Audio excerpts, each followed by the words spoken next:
Hey everyone, it's Holmes from Home Storybooks, and I'm here today to do the Enby or non-binary booktube tag. This was started by Rhiannon from Crescent Moon Reads, though I first saw it on Adriana's channel, Perpetual Pages.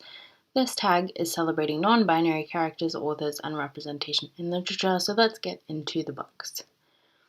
Number 1 is Name a Book that features an Enby character. The first book for this is What I Love About Being Queer by Vivek Shraya. These are real people, not characters, but there are authors, musicians, activists, and creators featured amongst these 34 people, and I think it's really worthwhile to read this book. What I love about it is really a celebration of queerness and the variety of different identities in this work. The next book I heard about is Two Strand River by Keith Maillard, hailed as one of the first books to feature a non-binary character in 1976. I discovered this while looking up books for this tag, and now it's on order. I know nothing about it. Hold on, let me look it up. Okay, so it's set in the 1970s in Vancouver, and I think it follows a whole cast of characters, one of whom is non-binary, so I'm curious to see how it is. Lilith's Brood by Octavia E. Butler features non-binary alien characters. Lilith's Brood is about a group of aliens called the Oankali who fuse together with humans to save the Earth from disaster. I have some feelings about the non-binary characters being the aliens, but I've read Butler before and I know her to be a serious feminist powerhouse with so many complex layers and characterizations and dialogue, so I have faith the othering that I'm worried about won't materialize. Inanna in The Wicked and the Divine by Kieran Gillian identifies as non-binary.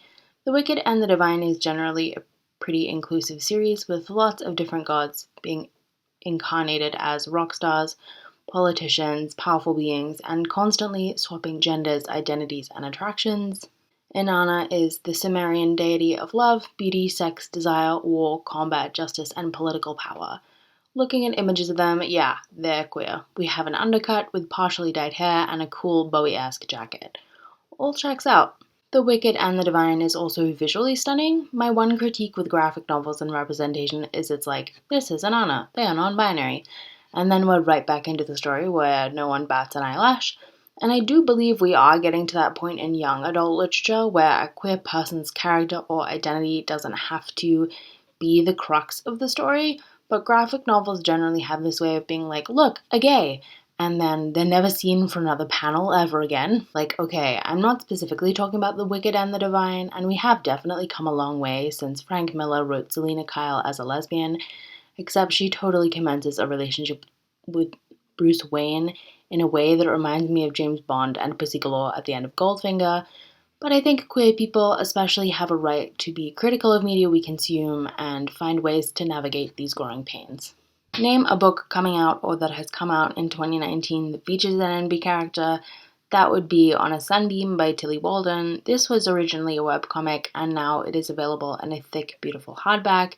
It is all about an all-queer space crew navigating space and their traumas, literally putting their ship and themselves back together. The blurb has all kinds of buzzwords for me: long lost love, space, mysterious new friends, all that jazz. It is pretty popular at my library right now, so I'm waiting to read Spinning by Tilly Walden first, but then I want to sink my teeth into On a Sunbeam. And of course, can we even make it through this video without mentioning I Wish You All the Best by Mason Diva, the newest young adult book with a non-binary character, Ben.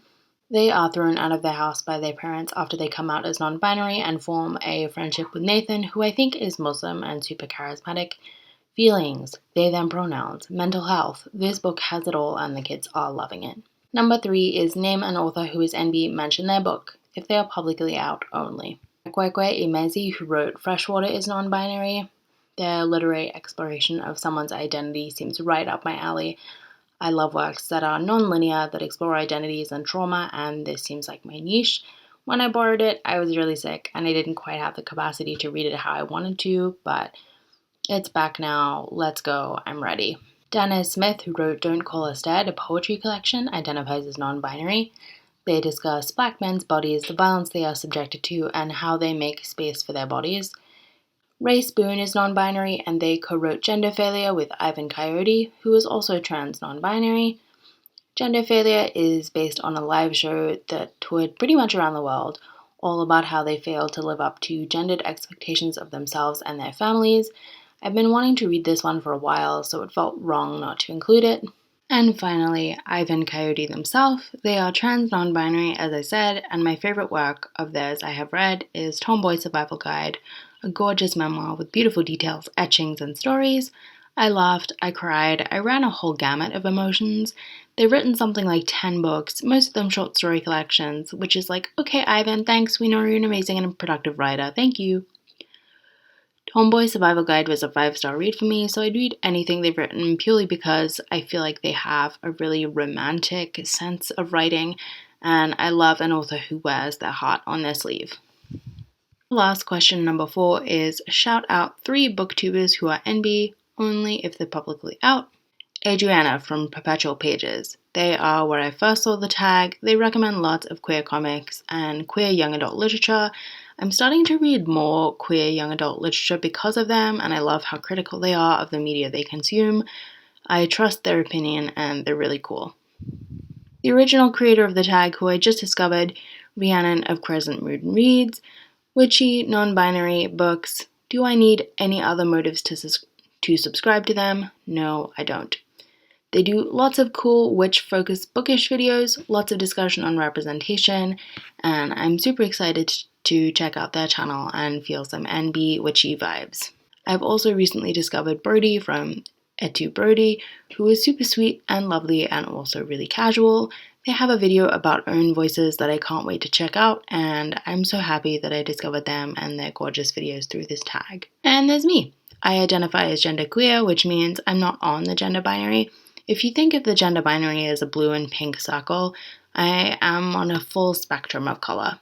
I use any pronouns, but don't like when people use gendered terms to refer to me, like ma'am or woman or girl. Those just make me feel icky and uncomfortable. In my own way, I try to be as gender neutral as possible when I refer to people. I say this person rather than this man or this woman, or I say the person wearing X item. I say spouse, partner, or significant other rather than saying husband or wife. That said, if someone has a gendered term to refer to their other half, I respond with that because I know they are affirmed by that term. Above all, use your pronouns when introducing yourself to other people. It feels awkward at first, but doing that with me when you're a stranger means that I can trust you with this little piece of my identity, which a lot of the time is erased purely for safety reasons. Read queer books, read books with non-binary characters, and use pronouns in everyday language. Thanks for watching. Bye everyone.